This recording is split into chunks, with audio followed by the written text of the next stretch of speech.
يا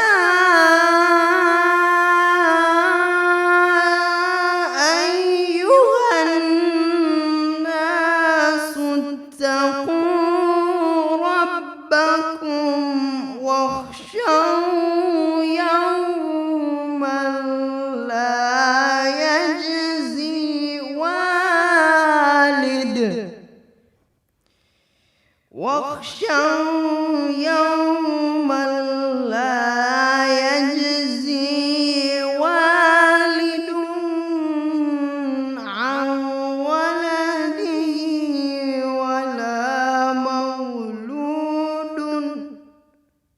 ولا مولود هو جاز عن ولده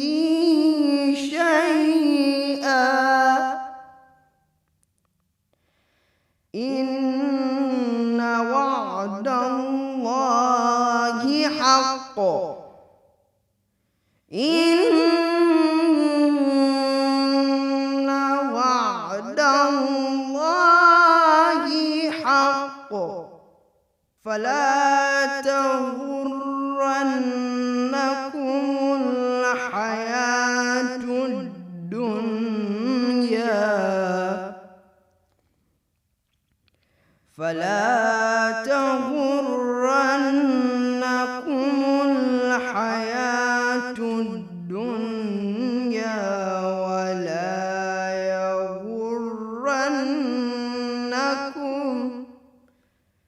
ولا يغرنكم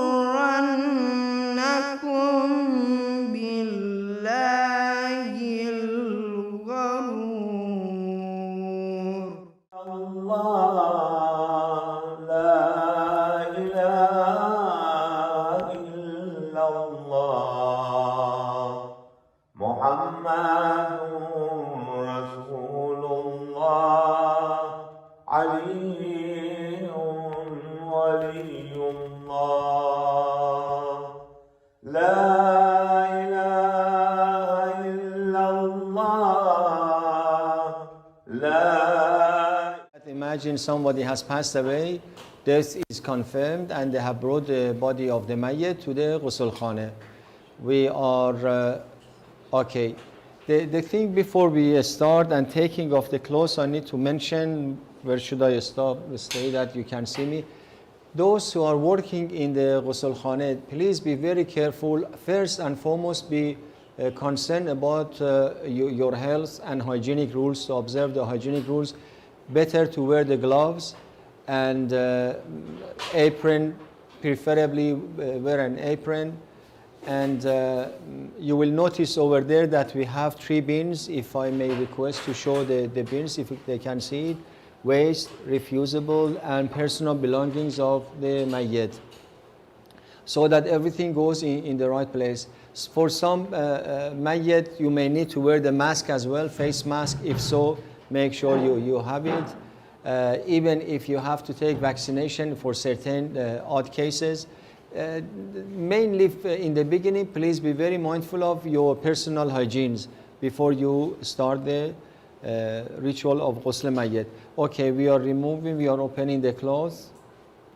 Remember that very often when a Mayyit is brought, they are wearing some clothes. It's important that we need to get the consent of the wali of the Mayyit if we are going to rip it off. If it's possible to take it off properly and put it in their personal belongings bin provided, we will do so. Sometimes it is not possible and we have to rip it. I need to get the consent of the wali. Now we assume that Brother Akbar is the wali of this Mayyit. Jazakallah khaira, my sincere, my condolences to you. Sorry about that. But yes, inshallah, we will take off the shirt of this. Okay, yes. I'm wearing my gloves as well.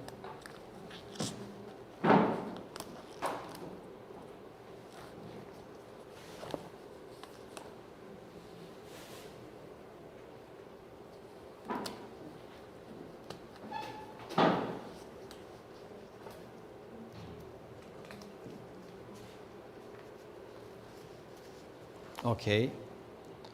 Can we take off the shirt? Jazakallah khairan. Gently. We have to lift him.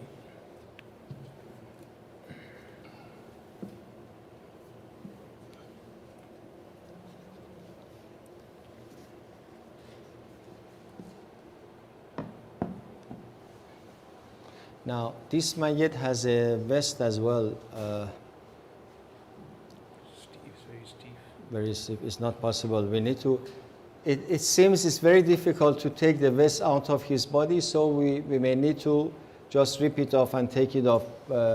If you are doing it yourself as a wali, you don't need anyone's permission.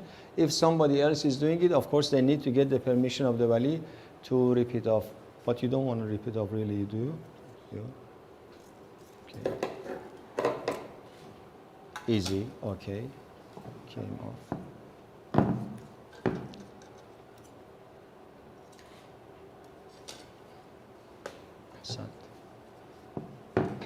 So this goes into the waist. All right. We keep the short on. Let me wear my apron as well.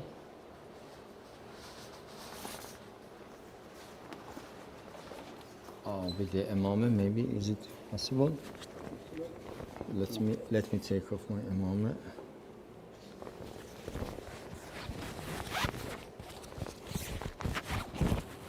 Okay.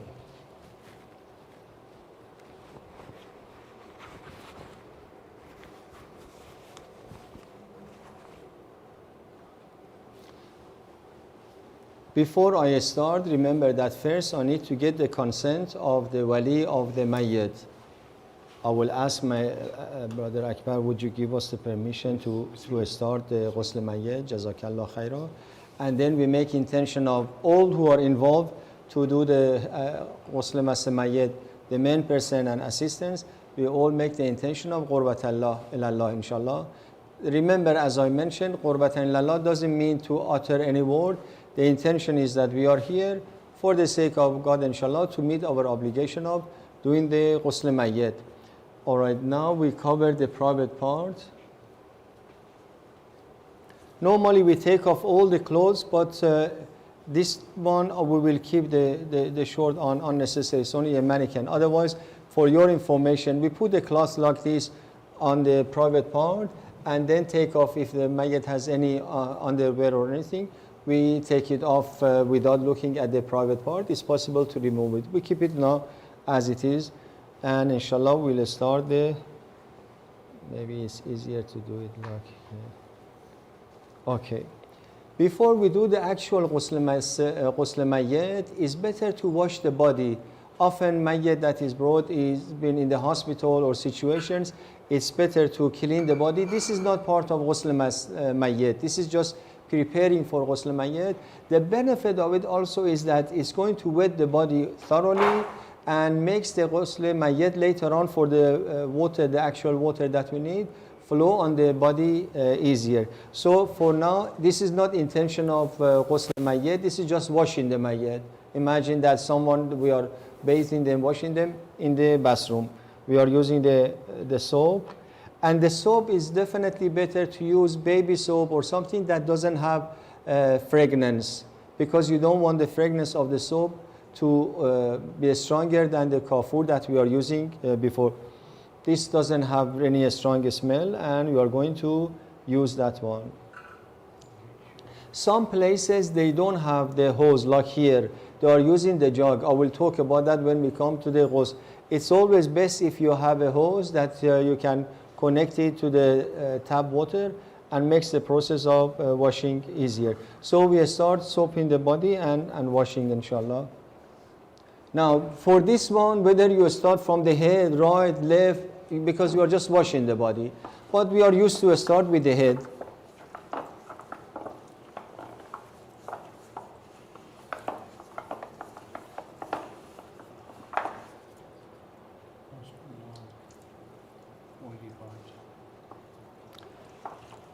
Usually eyes ears and the parts that there are some holes. When we are soaping it, we clean it.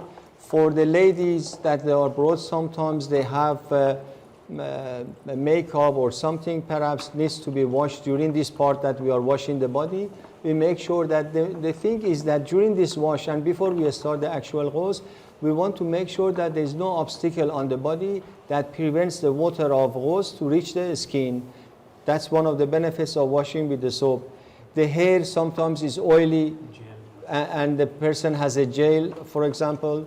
The hair gel, washing with the soap will remove all of these obstacles, inshallah. Now this mayyit, the head is up already makes it easy, but sometimes normally it is down. We need someone to hold under the head so that another person can do the wash properly. Okay, we have finished the head. You wash the legs. Yeah. Take your pipe. Yeah, we have different pipes are different. As you can see, they are washing at the same time because this is not the ghusl. This is just washing the body. And as they are washing, we notice that if there is any stitches, for example, or if there is any bandage, any wound somewhere, we make sure that we treat it somehow, especially if there is any bandage or anything. I can see like now, there is a bandage on the sole of the mayyit. If you can show this one. See, this is an obstacle. This has to be removed if removable. Now Brother Akbar is trying gently pouring water on it to make it wet to see if he can remove it. Sometimes the body, the skin is very delicate and removing the bandage may pull off the skin and the skin starts bleeding. We avoid it. Otherwise, we try to gently remove the bandage. And then after you remove the bandage, you touch it, you make sure that there is no glue, because even that glue will be an obstacle. The glue has to be removed after the bandage. Sometimes there is a glue, exactly like you have bandage on your body. We rub it a little bit with pouring some water on it to clear it and make sure that there is no obstacle. Let me come there. Aha. This is also, is it a tape? There is a tape here on the hand of the mayyit as well. Yeah, what we do, we will again try on the wrist slowly. I try to remove it, and to make sure that the glue is also removed, we use a little bit of soap. And you can use a spirit also as well. That's not a problem. If we need to use a spirit, we use the spirit, but then we wash it and it will be fine. Remember, at this stage, the main thing is that there is no obstacle on the body. As much as possible, we try to remove any obstacle, any glue, any najasat that could be on the body, whether blood. It's very common, unfortunately, for someone who's passed away, that during the ghusl, you may notice that the mayyit, the remaining urine in the passage or the feces will come out. So what we'll do, we gently push the stomach and the bladder so that if there is anything comes out, and we wash it off during this stage of washing. If you see that you are pressing the stomach and as much as you press, it keeps, the dirt keeps coming, usually there is no need, but if need be, then we may need to sit up the mayyit so that if there is anything that is there on the passage, it comes off. It's better to clear it and clean it now, because when we are doing the ghusl, we don't want any dirt come out and void the ghusl.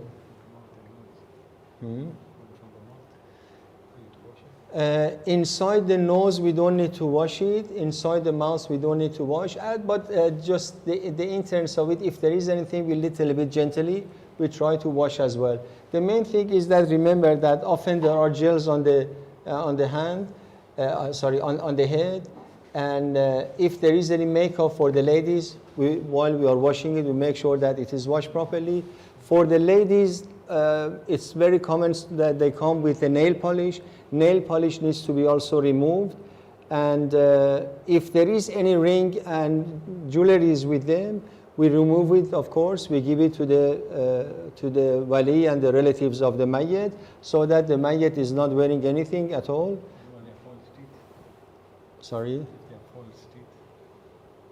What was it? Plastic? If something is coming out, we try to clean it as much as possible until it is no longer something comes out. If during the wash you see that as you are washing the blood is coming out, we'll wait for a little bit. Usually the blood and the bleeding stops. If it doesn't stop, sometimes with the help of some spray, in rare cases we need to call a doctor to come and put the stitches even. And we have all the facilities available here, as you can see. That yes, obviously I don't know how to do it, but a doctor comes and stitches the wound that keeps bleeding, or sometimes there is a blister or something. If the blister is in a situation that you are sure that during the wash will bleed, it's better before you start the wash to burst it, treat it and stop bleeding. But don't put any bandage, remember, bandage will be an obstacle. It should stop either with the stitches or without, preferably even without that no longer is bleeding, and then we start the process of the wash, inshallah. Okay. Now,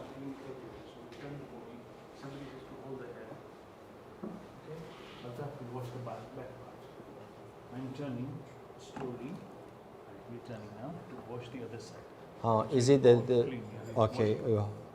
Yes. As you can see, because we have been washing the Mayyit to get rid of all the dirt out, the stone slab naturally has become also dirty. Before we start the ghusl, we hose it for any dirt to go out. Sometimes a Mayyit that has been in the hospital or at home on bed for long, there is a bed sore, and you need to make sure that that one is not bleeding. There is no bandage on it. You flush the water to remove the dirt. Okay. Without looking at the private part of the Mayyit, we just pull the cloth that is on the private part, and without looking, we just hose it so that the yes, you are flushing anything out. You notice that although I'm wearing gloves, naturally my arms has touched the Mayyit. That means that I have to do ghusl Mayyit, Mass Mayyit, if it was a real Mayyit. Okay. We are also washing the stone. Yeah, make sure that there's no dirt on the floor.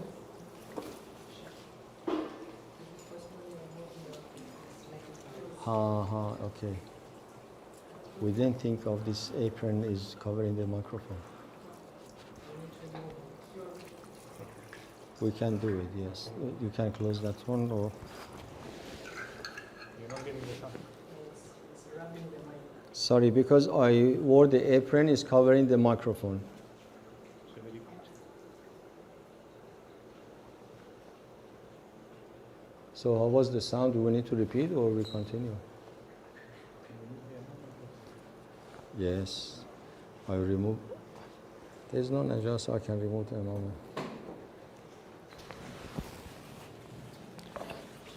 All right, because we want to make sure you hear me, I took off the apron because it was covering the microphone. And the good news is that this is not a real Mayyit. So in real, my arms and hands are not najas. Okay. Now we want to start the actual ghusl Mayyit. Let's remove this one. This is not najas. Remember that this cloth is already najas. So what we will do, we put another one, and from underneath of it, we pull the previous one.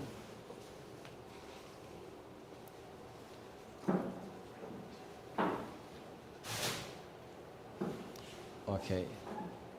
Now we start the. Before we start the ghusl, I need to tell you about, as we said, we need to wash the Mayyit with 3 types of water. The first one is a water mixed with a little bit of cedar. The second with a little bit of camphor or kafur. And the third, ma'i khalis, pure water. I will show you that what we mean by mixing. The delicacy here is that if you add too much cedar to make it mudaf, according to absolute majority of our fuqaha, such as Ayatollah Sistani, is not acceptable. If it's too little that you cannot tell there is any cedar in it, again, it's not a water mixed with cedar. So I will show you that how it will be done. We have some leaves of the cedar here. What we will do, we pour some water in the grinder and grind it. Can you just... That's all right, you can grind it here. Already we have put some leaves. I'll show you. These are the leaves of the cedar tree. Some places they have it in the form of the powder already ready. Doesn't matter whether powder or fresh cedar leaves. Because this one we have fresh here, we put it in the grinder and adding some more.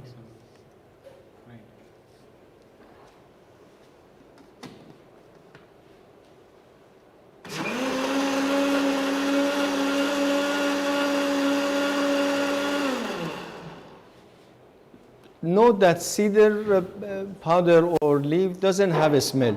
It's not the matter of a smell, it's the color that matters for the water mixed with the cedar. Okay. Now, because we have used the actual leaves, it has the particles of leaf after the grinding. So we use the siege so that we refine it. You can see. The tank that you see on the right side over there, it's all just pure water. So we want to make the cedar water by pouring some. We add some, not too much, and then we test it to see whether it has become mudaf or not.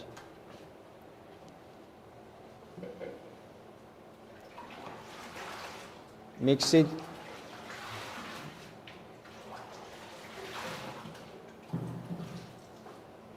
All right. Alhamdulillah. Here I have 3 bottles, as you can see. Let me take them one by one. This is very heavy. This is mudaf. As you can see, the color is very green. So with this water, I cannot make wudu. That water is mudaf. Too much cedar mix in it. So this is not good. We don't need to use this one. We put it aside. This one is pure water. There is no cedar like powder or anything in it. That is also not good. We put this one also aside.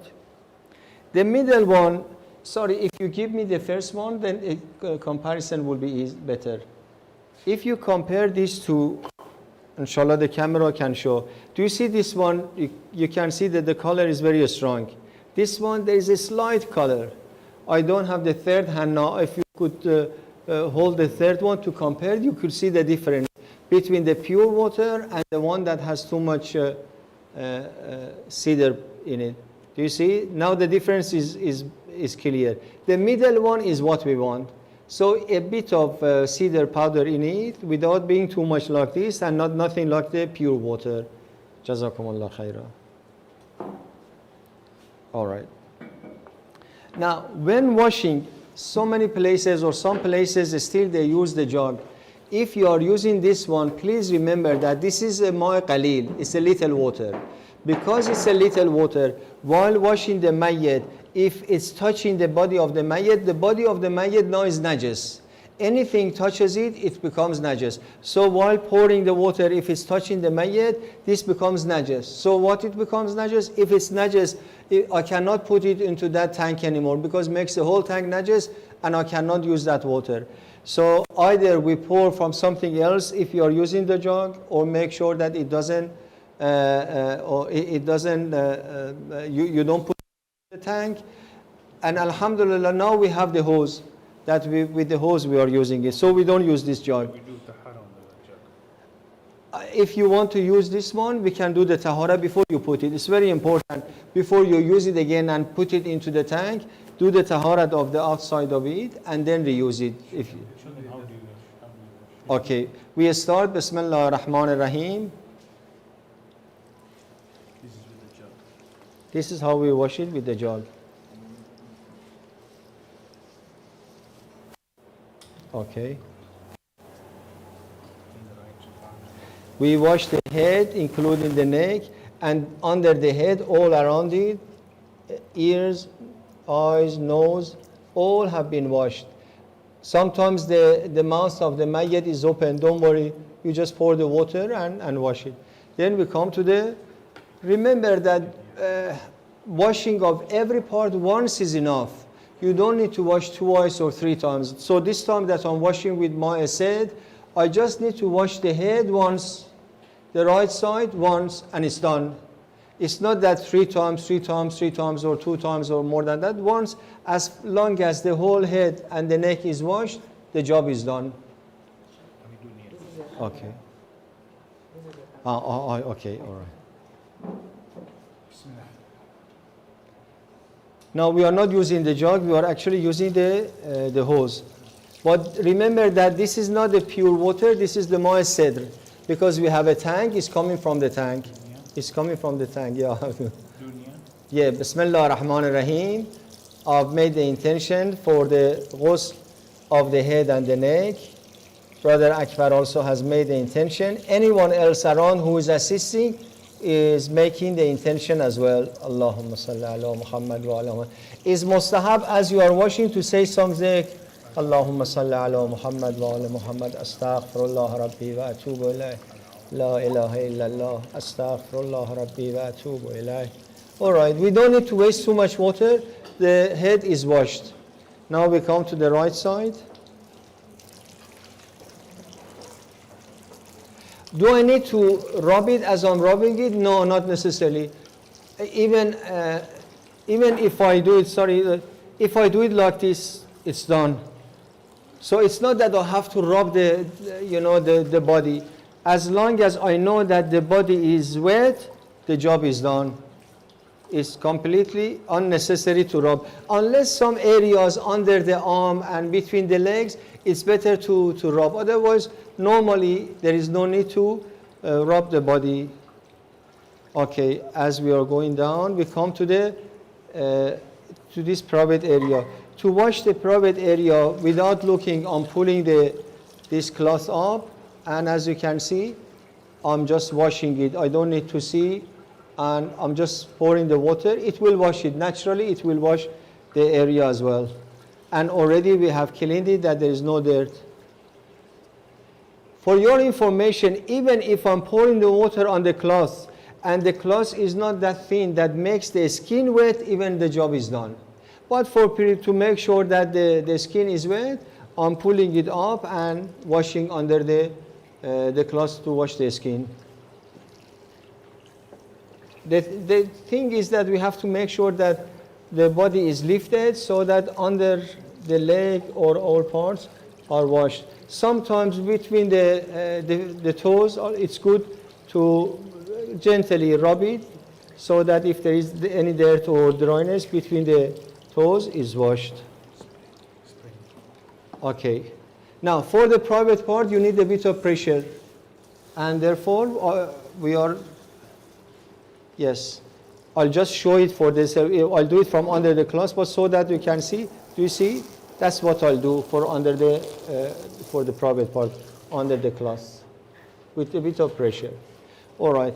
The left side, the right side is done. We haven't done the under the body. Yes. We are now doing the back side. I'm washing the back. As you can see, sometimes for the back, as I said, there is a sore or something. As long as the water reaches the skin, it's fine. For the back, I show you how to do it with a bit of pressure, but from under the cloth. All good. Ghusl Mayyit is not really difficult. It's very easy and straightforward. Even if there is bandage or some obstacle, I tell you what to do. I mentioned that between the toes, we clean them as well, the sole and all around. It's completely washed. You don't need to be obsessed. Alhamdulillah.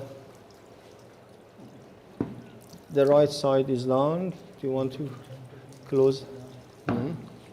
Yes, it's important when you are putting the body back, we need to have some brothers, or for the sisters, some sisters assisting each other to gently put the body back on the stone slab.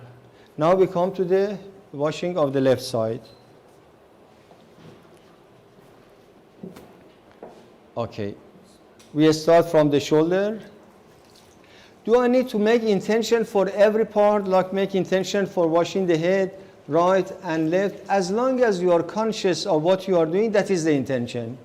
So you don't need to have a separate, again, wording or anything like that.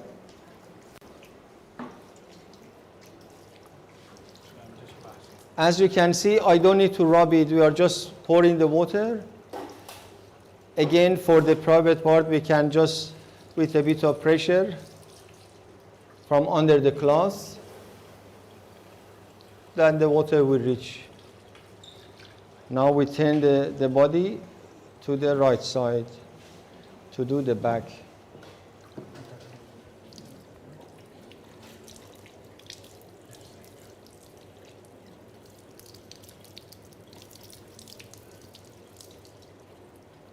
Very easy. I don't need to look, I just with a bit of pressure.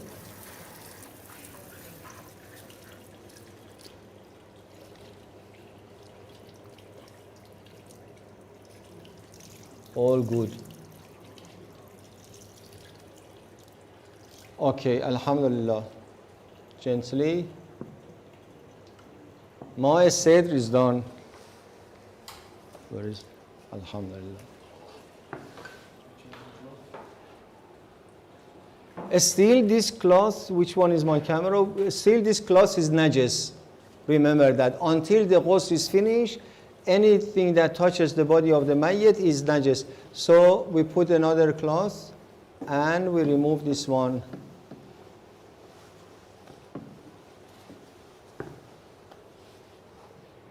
Thanks.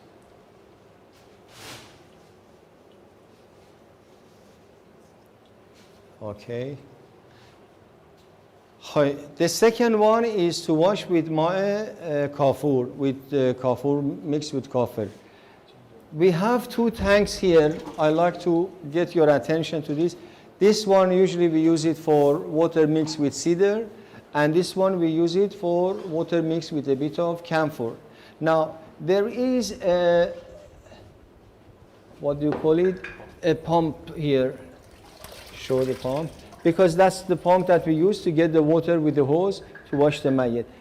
Do I need to wash this with the pure water before I put it in the camphor water? As you can see, there is no cedar in it, and even if there are some particles of cedar, that's fine. Remember that the water there is not najis, and a little bit of cedar, even if it has touched on it, that is invisible, doesn't affect the kafur water. So I just pull it out and put it here. Very easy, no complication. Now for the camphor, already I can smell. You haven't? Okay, all right. Let me show them the cube first, please. Give me the camphor. Usually camphor. Thank you. Usually camphor comes in the form of cubes like this, and it's very easy to crush it. So what we'll do, we take one or two as we need, put it in this, what do you call it, hand oven, something that, and we crush it. Already we have put one, we don't need to crush again. Very easy, we crush it, it becomes like, if you can show it, becomes like sugar powder. And as needed, we add to the water. Should I add? Already we have.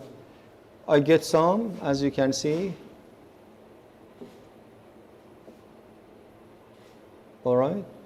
And if you can come here and show inside the tank, please. I'm pouring it inside.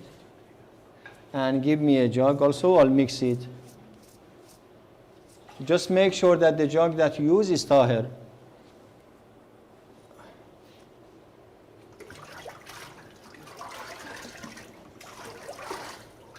One thing because it's not the real mayyit, sometimes we are oblivious. My hands, because I was washing and touching the mayyit, even the gloves that has touched the mayyit is najis. So while I'm using and holding this, if my hand is touching the water, makes the water najis.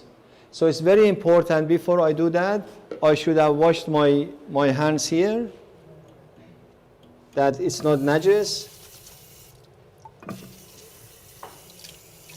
Okay, and then I can comfortably, we go back, we assume that we haven't done, this jug is tahir, my hand is tahir, and then I mix it, because my hand naturally may be touching the water.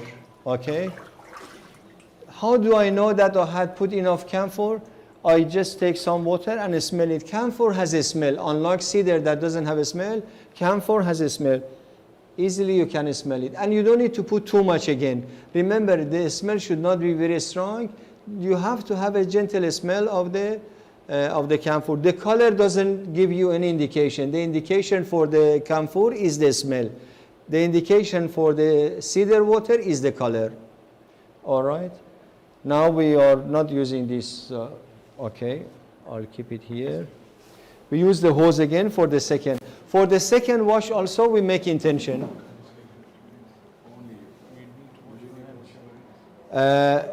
If you haven't, you don't need at this stage, as far as the ghusl is concerned, we don't need to wash our hands. The reason that I wash my hands because I was touching the water. Otherwise, I don't need to wash. Nobody needs to wash their hands to start the second type of ghusl, that is ghusl with camphor. So the hose that we are using is not a pure water, is the water mixed with camphor. Bismillahir Rahmanir Rahim. I make the intention that I'm doing the ghusl with ma'il kafur and start with the head. As said, I don't need to rub the body. What kind of, we are used to it, we can't help it. Again, eyes, ears, under the head, the neck, all washed. Then we come for the right, exactly the same. Now the right side. Under the arm, as I said, usually it's good to rub it because sometimes the water doesn't reach.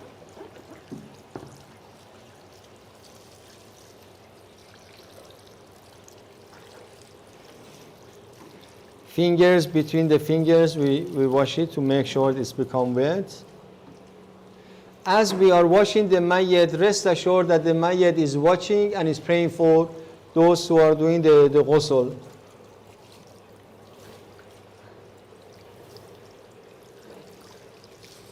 Again, between the toes, the sole, and now again for the private part, without looking, with the pressure of water, we will wash.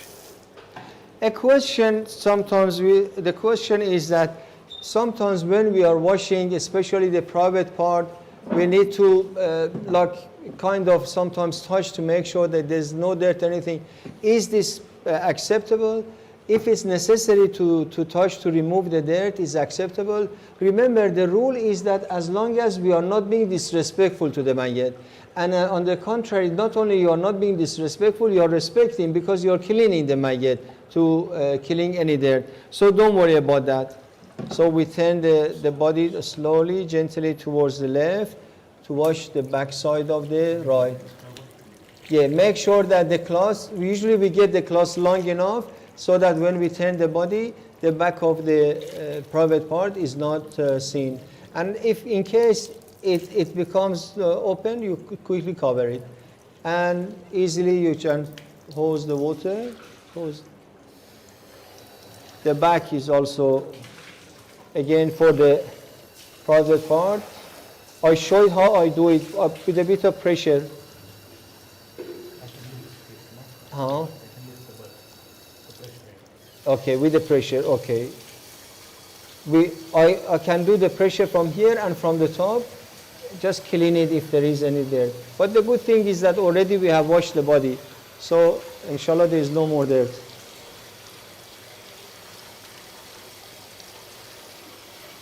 That's it.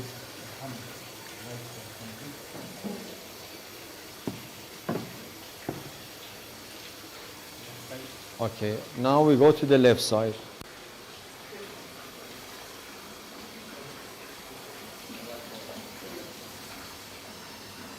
Remember, we haven't finished the ghusl with kafur. Still, we are doing the kafur. The last part, that is the left.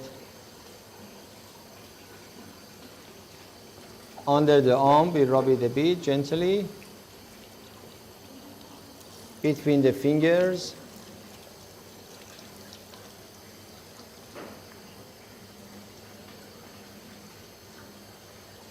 Definitely under the cloth has been wet. So even if I don't put any water underneath, it's already wet because as you can see, the cloth is soaking. It's very natural that it will be wet. But again, I will just, with the pressure like this, with a bit of more pressure, I will just, the private part, put some pressure, clean it, and go down. Again, between the toes, gently. The sole is washed. Now we turn the body right side. Very gently, very gently. Jazakumullah khaira. We don't want to break the mannequin. Ya Allah. Allahumma salli ala Muhammad wa ala Muhammad. Astaghfirullah Rabbi wa atubu ilayh. Because I'm talking, I don't get a chance to say the zikr. While you are doing the ghusl, keep saying salawat or zikr. Alhamdulillah. Even though it's not a real mayyit, it's really taking you need to have energy. That's why the youngsters are really encouraged to come and assist for the ghusl mayyit. Alhamdulillah. So the second ghusl is also done. What we need to do to remove the cloth and put the third one. Ya Allah. The way that we do it, note that we put the new clean cloth and from underneath of it pull the old one. Can I ask a question now? Yes. When you change the top cloth, the bottom one is najis, right? The bottom one, this one is still najis. Is the one najis you're talking? It's still najis. Now, we have our people where we wash our hands and we come back to change the cloth. Our hands, everything is fine. Does the top cloth become najis because this one is wet? Yes, the top one naturally becomes najis because the body is still najis. The ghusl is not finished yet. Until the third ghusl is done, the body of this mayyit still is not pak. But I'll tell you how the third one automatically becomes pak. Yes. Hands don't need to be washed. I don't need to wash my hand to start the next ghusl. Alright, still my hands is najis, so be it, doesn't matter, because the ghusl is not finished yet. The ghusl will finish after the third ghusl is done. Khalis. Yes.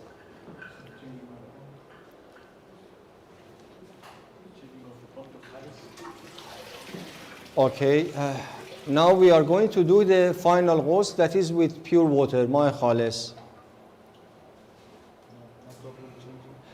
Okay, again, notice that we took the pump from the Mayyit and put it in Mayyit kafur and put in Mayyit. No problem.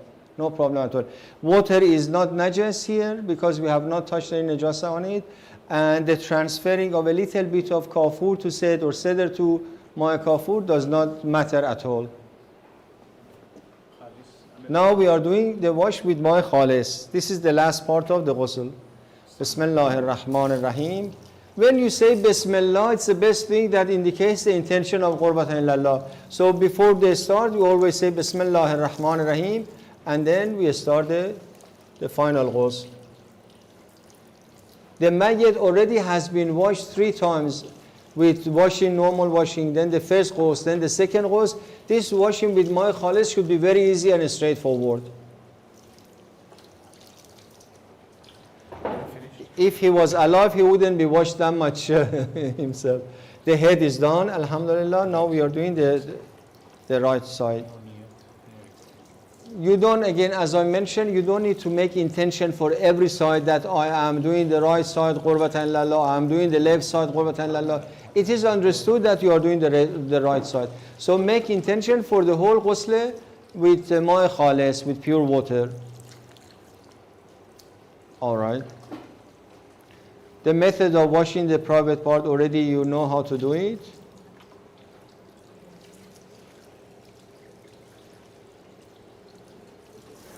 With a bit of pressure of water.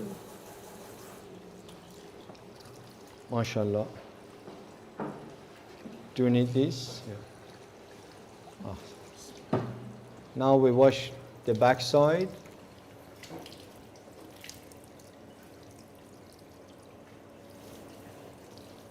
I'll show you, but I don't want to, with a bit of pressure from under the cloth. I'm washing the back side also as well. And then come to the legs all the way. MashaAllah. Allahumma salli ala Muhammad wa ala Muhammad. Astaghfirullah Rabbi wa atubu ilayh. All done. This side is done. Yes. Now we have to wash the left side.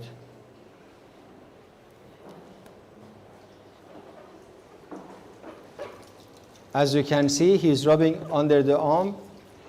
Areas that is stick, it's good to, if possible, to open and wash, like between the fingers, between the toes, under the arm, in the private part, between the legs. Sometimes I need to put my hand and between the legs, clean it a little bit, that's fine. I'm not looking, and from under the cloth I'll do it.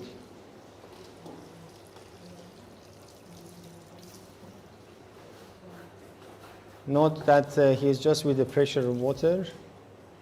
Alhamdulillah. Now we are turning the body right side to wash the back side of the left. Bismillahir Rahmanir Rahim. Allahumma salli ala Muhammad wa ala Muhammad.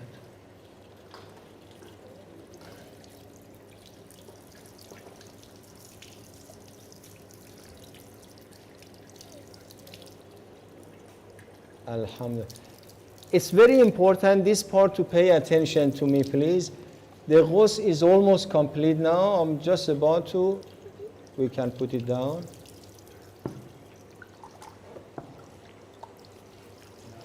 The ghusl is done. Ghusl Mayyit, this Mayyit is completely done. We have done the 3 ghusl. We can turn off the tab. Now, the rule is that we have a rule in the book of Tahara called sequence or taba'iyyat. That means that my hands already, and those who were involved and doing the washing, our hands automatically becomes tahir. This cloth is automatically tahir. This stone slab has become automatically tahir. I don't need to go and wash my hands anymore. It's already tahir. This cloth, the difference between the last cloth with the previous ones is that this one is tahir. So I don't need to chuck it to the same bin that I was putting the previous one. Put it aside, dry it, and it's Islamically, jurisprudentially, completely tahir. If I'm wearing the apron, because I'm not wearing it for the camera purposes, the apron, according to Ayatollah Sistani, he takes precaution that this taba'iyyat does not include my clothes and the apron. So if my apron is wet, which naturally becomes wet when doing the ghusl, I want to go and do the takfeen, I need to take it off. And or go with another cloth that is not wet, because if it's wet and it's najas, it's touching the kafan, makes the kafan najas. Remember that, inshallah. Now we dry the mayyit. As it is, we just, with the towel, we dry the mayyit. We pull out the last cloth, put it aside. Females usually they have longer hair. It may take longer to dry their hair, however that it is. We dry it. You don't have to fully dry it, but we just take the water from the body so that the kafan doesn't become very wet. That's it.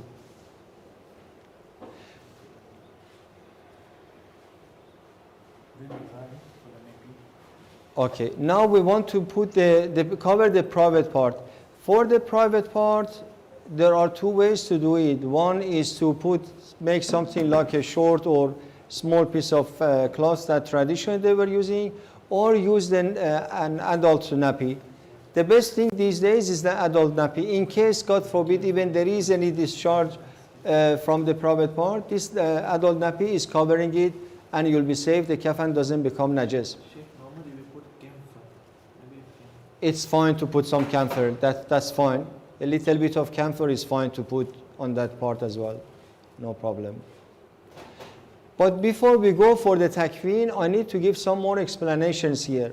And that is, imagine that as you are washing or before doing the ghusl, you notice that there is a bandage or there is a bleeding, that as much as you try to stop the bleeding doesn't stop.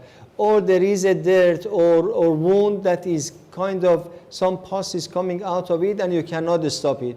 What is the treatment? Sometimes it is possible to remove it and remove the glue completely. The skin is clear, that the water reaches the skin, do the ghusl. Sometimes we know that definitely the skin is not clear and this bandage is not removable. If I want to remove it, the body continues bleeding and I cannot stop the bleeding. Or there are some obstacles somehow on the body because of the way that the mayyit in the hospital, they have put some glues or things on it that is not removable. If I want to remove it, I'll be removing the skin and it makes the situation worse. In this situation, ghusl will be dismissed and we do the tayammum. I will do the tayammum to tell you how to do the tayammum. There's a third situation as well, gray area. In the gray area that I'm not sure whether this is really glue removed or not, or this bleeding with a bit of hose that I'm stopping it, whether it's acceptable or not, without being obsessed, but our maraji, for gray area, they say do the ghusl, but ihtiyatan do tayammum as well. So please remember, situations are three conditions. One, there is no problem, comfortably you just do the ghusl. Ghusl will be done. The second situation is that ghusl is not possible to do because of the obstacles and are not removable. The option is tayammum. The third option is the gray area. For the gray area, do the ghusl and do the tayammum. Do both of them to make sure that we have done our duty, inshallah. Now, I'll do the tayammum on the mayyit, presumably that the mayyit had some obstacles on the body that were not removable, or bleeding that was not removable, or some dirts were coming out for some reasons that were not stopped, we could not stop it. Obviously, I cannot do the tayammum with my gloves on. I have to remove the gloves, and I don't need the gloves anymore. Can I dispose them? I put them in the waist. Now, note that I'm wearing a ring as well, so I have to remove the ring as well. Again, for tayammum, I cannot be wearing a ring. As mentioned in the theory, our fuqaha have different opinions as whether the tayammum must be done with the hand of the mayyit or the hand of the ghassal, the one who is doing the ghusl tayammum. Ayatollah Sistani and many others, they say that it's the duty of the ghassal, so I'll do it with my hand. If we have any khak tayammum, or I assume that there is khak tayammum, if there isn't. Okay, there is khak tayammum here. I'll just, Bismillah ar-Rahman ar-Rahim, strike it once. And with the palms of my hand, I'm just gently wiping with two hands together. Wiping the forehead of the mayyit, including the eyebrows, and all the way to the side. You see? Could you film it? If you can come closer, or as long as you can film it. So, very easy. Just the full forehead to the sides, including the eyebrows. It is mustahab to strike the second time, but according to Ayatollah Sistani, it's not wajib. Some marajah, they say that the strike the dust twice. Some, like Ayatollah Sistani, they say striking once is wajib, second time is mustahab. To make sure we have done our duty. Can you repeat the first procedure again, please? See from the top. Okay, all right. The tayammum. All right. I will do the, I'll do the striking. Now I have some dust in my on my hand. What I will do with the palms of my hand or the fingers, better to do it with the palms. See, I'm wiping like this. If it was, or if I could stay like this, would be however that you do it. The main thing is that with the two hands, you are wiping the forehead, including the eyebrows. Can I do it with one hand and then the other one? Maraja, they say it's better to do with both hands. Or exactly as I would do it for myself, I do it on the mayyit like this. Okay? Now for the second one, I need to wipe on the back of the hands of the mayyit. First the right hand and then the left one. As I said, it's mustahab to strike again. And then I come. Now for the hands, I don't need to do obviously with two hands. One hand is enough. With the right one,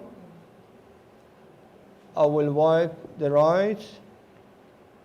Now this one, his fingers are stiff, but normally they are open. So wipe on it.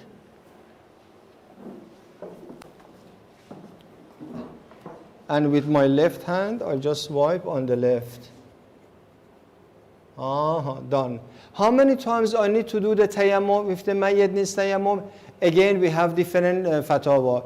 According to Ayatollah Sistani, as far as the fatwa is concerned, one tayammum is enough. But again, he says it's mustahab to do 3 tayammums. One for ghusl sidr, one for kafur, and one for khalis. So to make sure that we have done our duty, because there are other marajah that they said you have to do 3 times, I do it 3 times. So the first one, I did the intention, I did the tayammum.